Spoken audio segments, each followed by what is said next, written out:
Hey y'all, I'm Emily, And I'm Marla.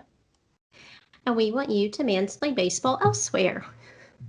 So, Ashland will be piping herself in later to this episode because she actually went to Truist and saw the home opener and Saturday's game, and we're not jealous at all.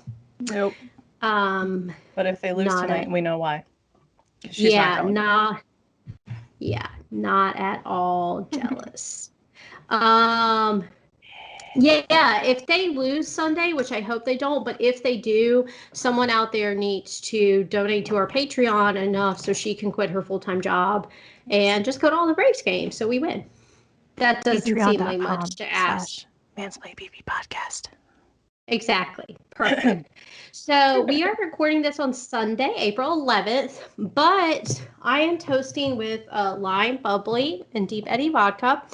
Excuse me. And the day we release is Tuesday, April 13th, which is National Librarians Day. And I'm a nerd and I like to read. So I want to toast to all the librarians out there. Also, special toast to Librarian Joe, who I don't know if he listens to us. He's a Yankees fan, but he creates like these parody accounts. It actually got removed by Twitter, like the New York Post parody account that was like trolling everyone with like Yankees updates, but people thought it was the real New York Post. How do people not know to look for a check mark? I don't understand. It's like when they read, like, Rappaport said something about Sam Darnold coming to the Panthers, and I was like, is this the real Rappaport? Like, I had to click like 5 times, and I had to go find other articles, and I was like, okay, now I believe it. Yeah. But like, So weird, but anyway, people didn't do that, and they thought Librarian Joe was the real New York Post. And it was hilarious. So, toast to all librarians, especially Joe. It's awesome. I've got a Truly citrus squeeze. Where's my camera? Oh, There those it is. are delicious. Oh, it's so good. Those citrus 12 packs, whatever they are, 24 packs, are the bomb. Like, holy shit. I'm actually about to finish one off, so I need to go get another one today or tomorrow. So that's on my to-do list. And my post is to my toast. Trulies are good. I had a one for our hockey pod before this too, if you couldn't tell. My toast is to DMX, who we lost this week. He was 50 years old, and he was a king. So I'm not gonna physically pour one out because it's my floor. If I was outside, I would. But here's a in spirit pouring one out, taking a sip for DMX. Thank you for your. I wouldn't pick citrus squeeze truly for DMX, but also I feel like it's a drink that surpasses all barriers and everyone would enjoy one. That's true. Anybody, this could bring the world together. We should try. Get Truly Kylie Jenner. citrus. She's the one that handed the Pepsi to the cops. Get her on that. Hand out Trulies, Kylie. Come on. Do something useful. Anyway. Okay.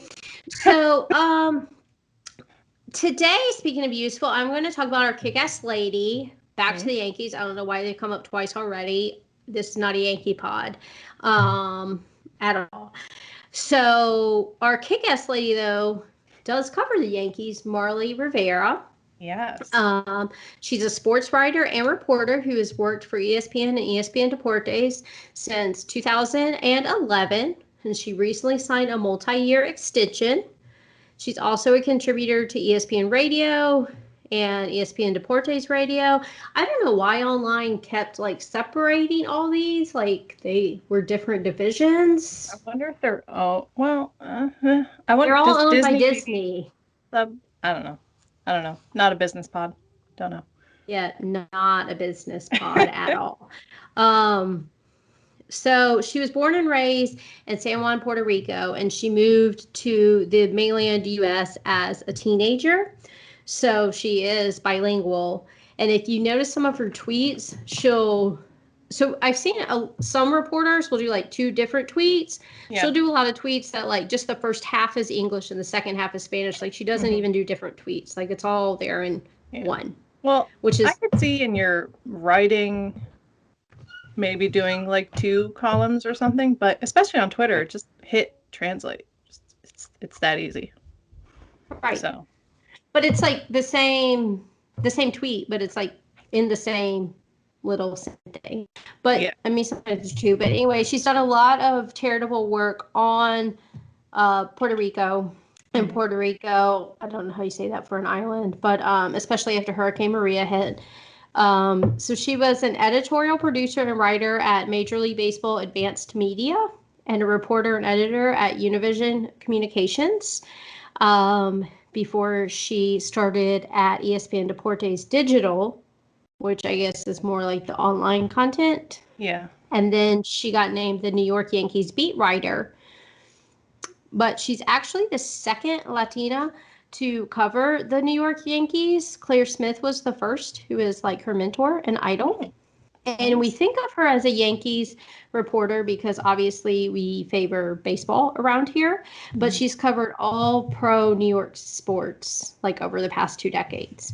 So, yeah, I'm sure like in different depth, but I think that's cool.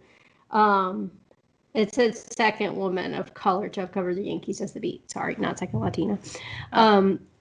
So she's currently the only Latina national baseball writer and commentator for ESPN and ESPN Deportes, and the only woman to have been a color commentator for ESPN Deportes Radio for MLB's All-Star Game, postseason, and World Series broadcasts. And in 2017, she was named one of the 30 most influential Hispanics in sports by Sports Illustrated. And the reason we chose her this week rather than any other week that would have been fitting during baseball season is last Sunday there was at a post-game press conference, I guess the Yankees lost, and she asked Clint Frazier, do you think you're a good starting left fielder? Because that position has been up for debate on their team. And Clint, I love Clint from afar, but he seems to have these moments of greatness and then kind of like Pache for us, like you can see it's there, but sometimes you're like, oh, you're not quite there yet. Like, but you're going to be anyway, great, but you're not there yet. Yeah. And he said, yeah, 3 years. And then a lot of people made fun of her on social media. Like, what a stupid question to ask. Why would you ask someone if they think they're a good, like, left fielder? And Clint, like, came to her aid. And, like, she came to her own aid and was like, I have that relationship with him. Like, I've known him since he came into the organization. Like, we talk like that. Like, we're friends, whatever. And I thought this was cool. He changed his walk-up song to Yell by Usher.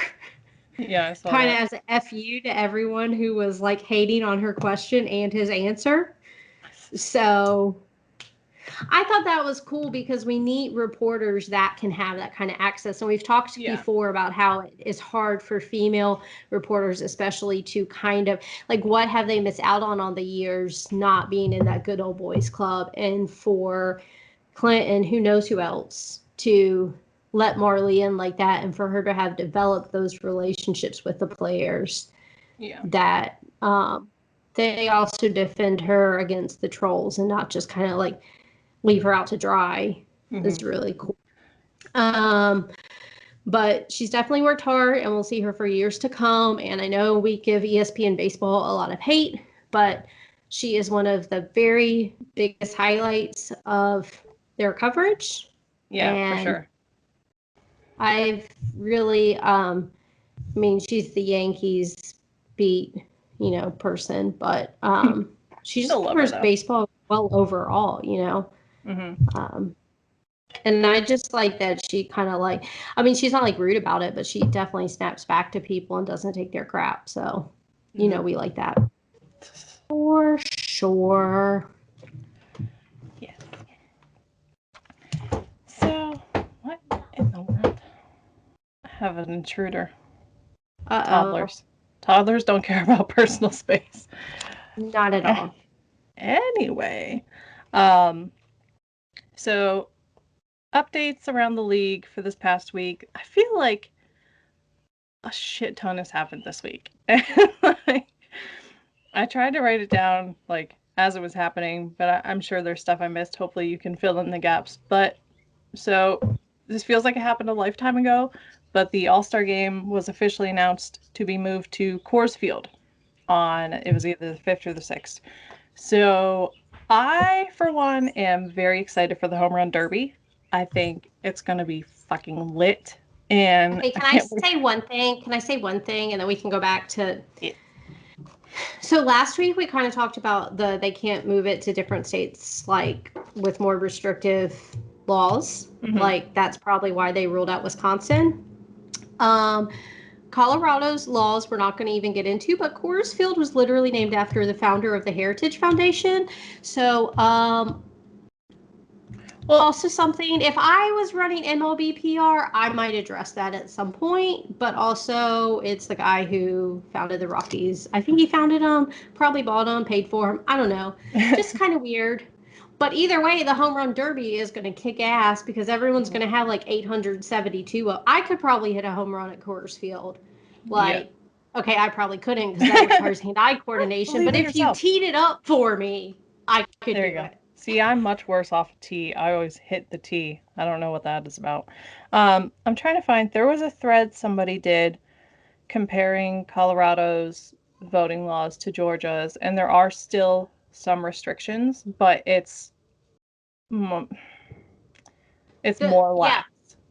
Like it the has same law. day registration. It has you can bring other forms of ID. You don't, there's still restrictions, but there's differences, and it's more accessible overall. So To me, try it's about just, it. it's kind of like, okay, you moved it away to get away from repression, and the Heritage Foundation literally sued to like um, keep part of the Voting Rights Act, like to knock it out of law.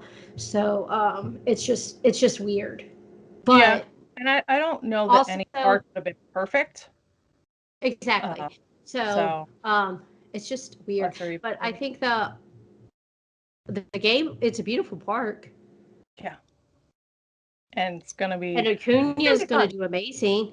I assume And Acuna's going to be our representative. he's gonna be awesome. I'm excited to see Vladdy. I'm excited to see I don't know who else. Apparently, Ryan McMahon, he got the first 3 home run game of the year for the Rockies. Who knows? True. Even though he didn't homer when we picked him, but that's fine. So Abreu already has 2 Grand Slams this year. hmm. Do you know Actually, yeah, that? I had that in my notes actually. That's the only home runs he has this year are grand slams. So, and he had no grand slams last year when he won AL MVP. So there you go. He's starting out the year strong. Um, Anyway, as for the rest of the league, I'm just kind of bounce around. So last Sunday we talked about Otani a lot. He hit a homer, 150 miles per hour as we were recording, and we talked about it. Wait, And oh, sorry, Homer. I thought you just said he pitched 150 miles per hour. I was like, good Lord. he's literally No superhuman. wonder he almost went to the IL. My God. 5 minutes. No, dear Lord. He did, however, on last Sunday throw 900-mile per hour pitches, which is pure insanity. Um, Hit that homer. And in 2021 so far, he's already got .5 WAR. He's got 34 at bats, 10 hits, and 3 home runs. The man is on fire, and I'm so excited. I hope he keeps it up this year. This, I think, is going to be the year we see him do it all from both sides of the plate, and I can't wait. Well, not, you know what I mean. Um, and let's see. Oh, his slash line right now is 294, 333, 706, and his OPS is 1.039. It's just awesome. So Dang. keep that up. What else going on with the Angels? They split a 2-game series with Houston. They took the first 2 games against the Blue Jays and then lost yesterday 15-1, which I will get into more later with my Blue Jays update. DeGrom has pitched twice this week, and the Mets have lost both games for him. on Conforto's elbow did win a game for them, though, but we don't want to go into that. Conforto. That was bad. And Culpa came back and was like, "Oh yeah, I missed. That was wrong. I was wrong." Apparently, that's a big deal Yeah. for him to Yeah. apologize because players are like, he does not apologize. Yeah. So for him to do that, He's apparently a player, or not a player. He's an ump that will argue with players and say that wasn't outside, or that, and then the players will go and look at the tape and come back and be like, "No, yeah, I was right. You were wrong." He's like, "No, you weren't." What? it's It's on the like dealing tape. with a toddler. Speaking of hit by pitch, big Contreras, Wilson Contreras, because we have little Contreras, got hit by pitch 2 days in a row by Brewers pitchers. Yeah. Now, I'm not saying you should hit anyone with a pitch, but the guy who likes to fight might not be the one I choose if I was choosing someone to hit. I feel like there's a lot of other. Like, I feel like if you hit Rizzo, he'll just be like, "Oh, that must have been a mistake. You're such a no worries, pal." Like, you hit Contreras, like he's coming for you and your mom and your dad and your sister, like everyone you know. And we'll have backup. So something happened in San Diego. Well, not in San Diego, in Texas. Yes, Joe Musgrove threw a no-hitter for the Padres. So, shocker. That he missed his perfect game by Pirates hitting Joey Gallo, actually. well. But let me I was DeGrom.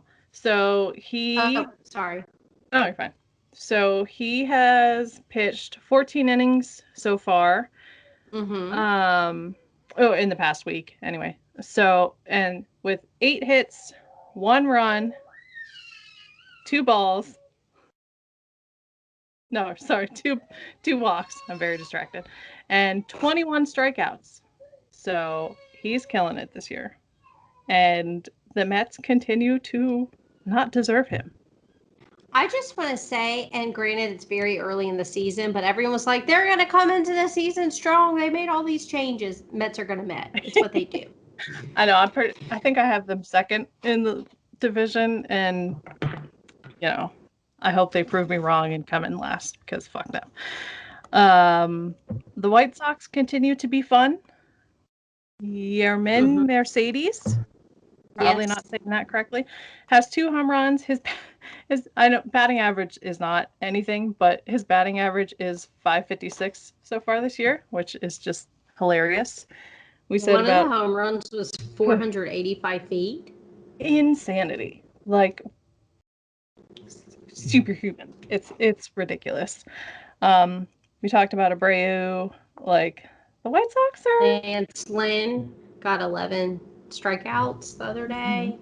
I feel like every day I see some White Sox fan that's mad at Tony La Russa for the lineup.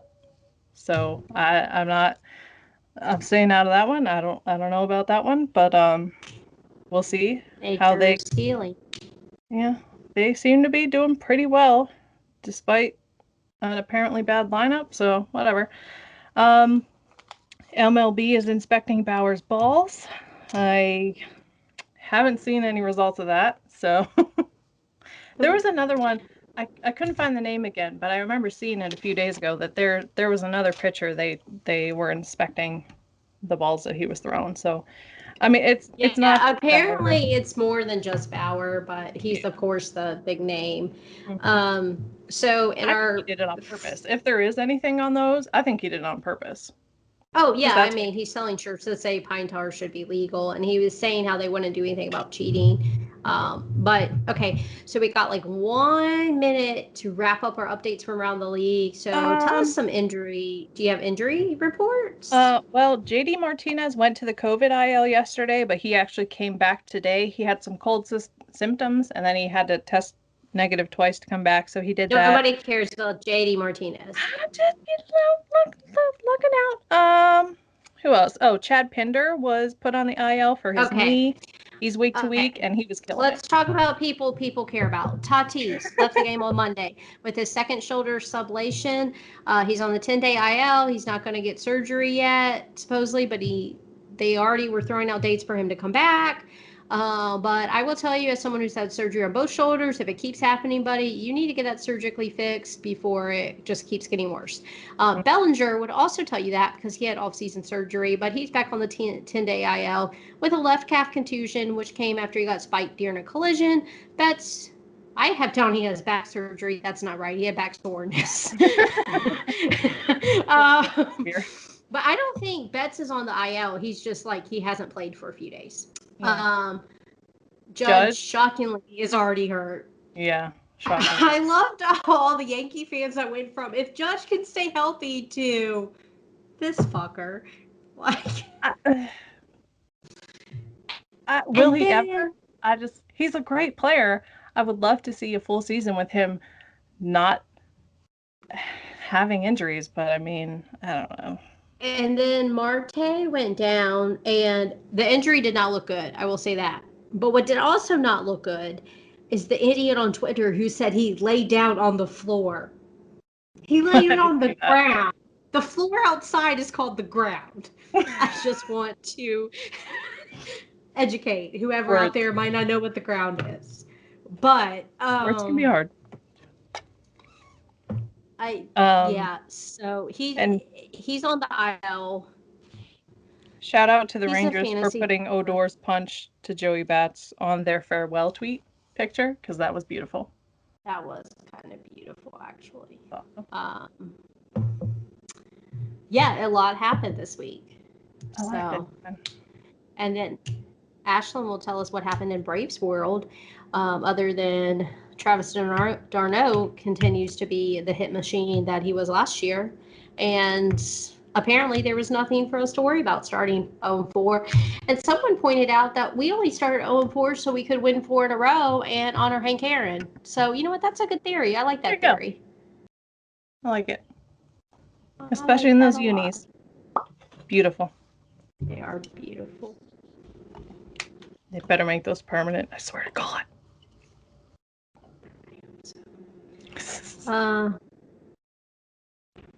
Okay. So my update for my AL team, which I'll know I switched to the Tigers, which might have been kind of stupid, but also they're having fun too, though. Right now, they were only down 3-2, and now they're down 5-2 as we've been sitting here. But they got 2 in the 9th yesterday, so they could come back. But who knows? So before Sunday, they were 3-5. The most exciting thing about them is somebody does something new every single game.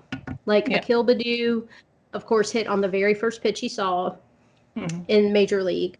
And in his second game, he hit a grand slam. In his third game, he hit a walk-off single.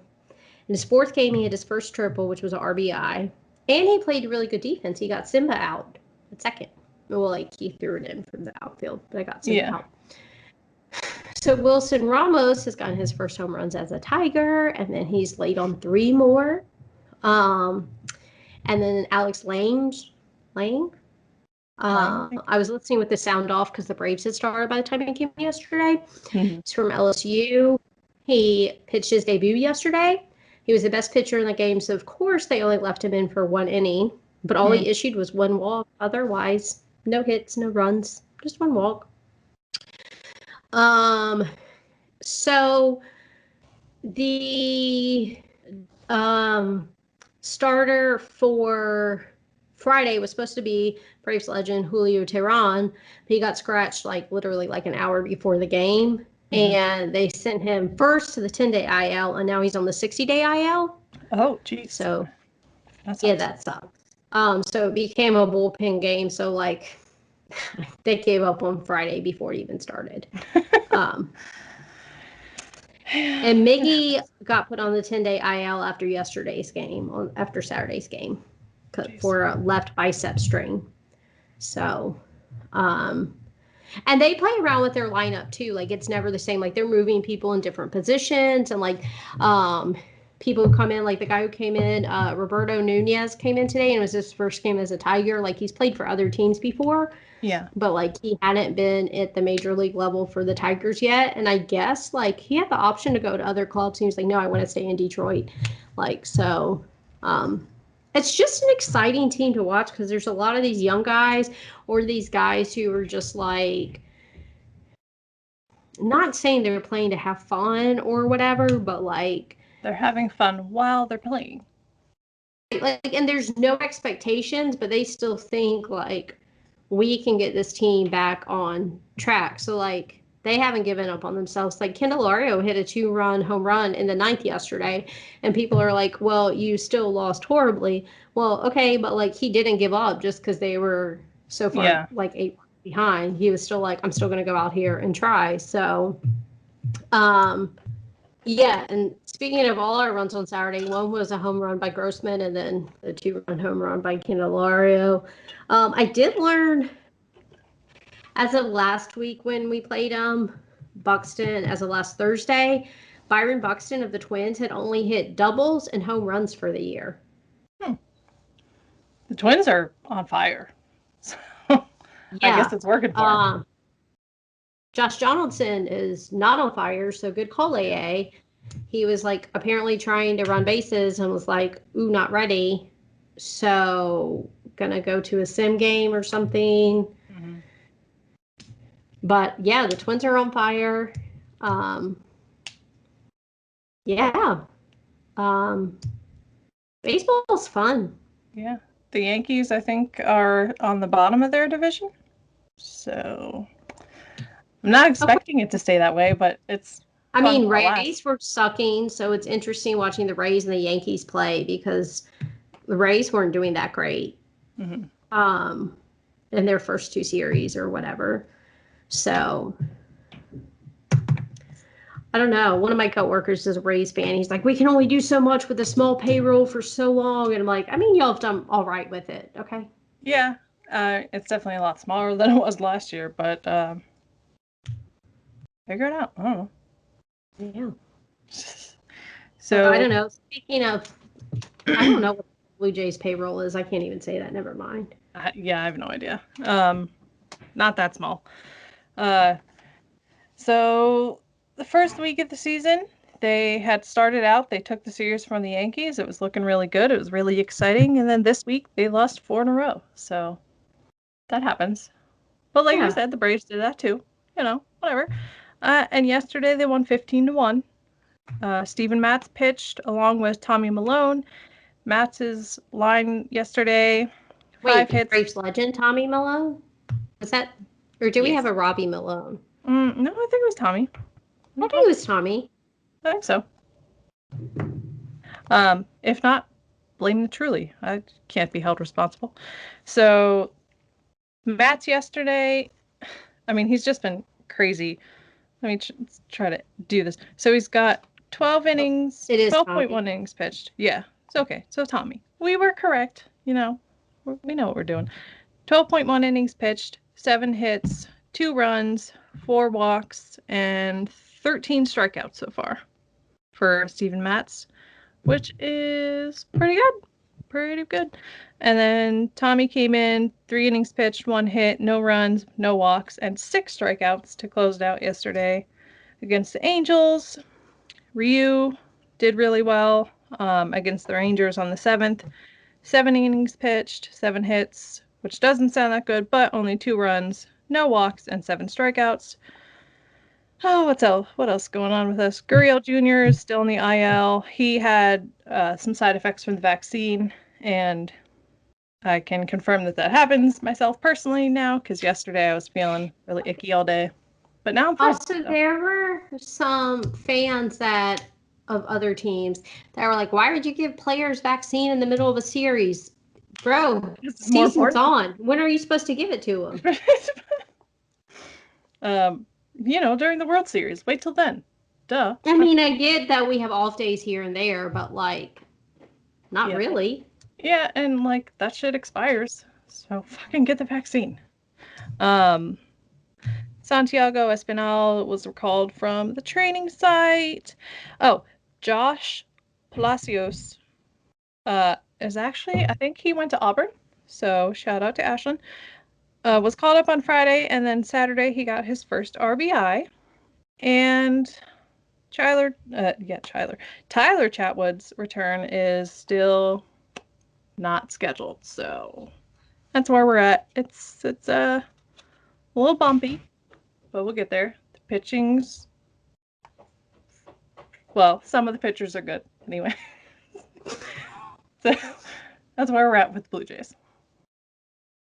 You know, It's second week of the season. who would have thought that Sean Newcomb would have a win for the Braves at this part of the season? So Adrianza, Pablo Sandoval have been fucking MVPs of the week. Who'd have thunk? Besides us, because we've been talking about Adrianza all season. But exactly. I love Panda so much too. I believe that the Blue Jays will get there. Yeah, I'm not overly concerned. And I didn't see any word on Springer's return either, so. Speaking of Astros, we face off against them this week. So not only does my hockey team face Ashlands, my AL team face Ashlands. So we just get a fight all week, which will be great for the timeline. Yeah, y'all are ready. Sure. Oh, and now she can tell you about how that horrible team is doing.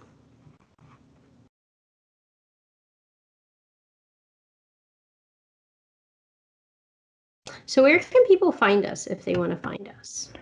Well, we are on Twitter, Mansplain BB Pod. We are also on Instagram and Facebook. We're starting to post more on Facebook. So if you are a Facebook person, we are not, but we're trying. So bear with us.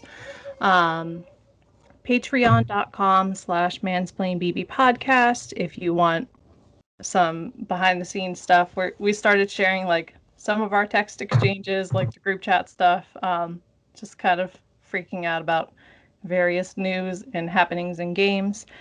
And we got movie reviews coming and different stuff like that.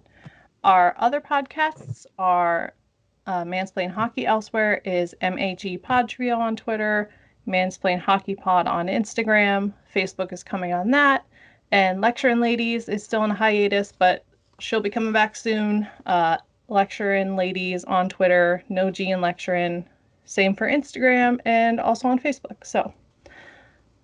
Oh, I did decide what I want to do for my season after we wrap up Colts for Ashland season, which will be very exciting. Mm-hmm. I'm going to do like mental health and professional sports. So, and how they address it, and also some different conditions.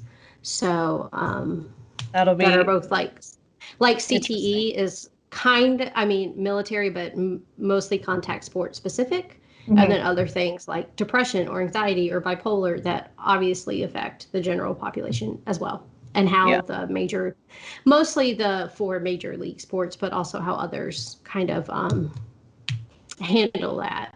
Yeah.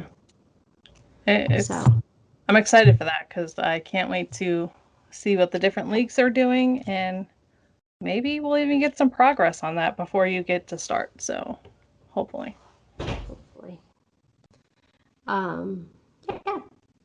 So, on that note, we will see you next Tuesday.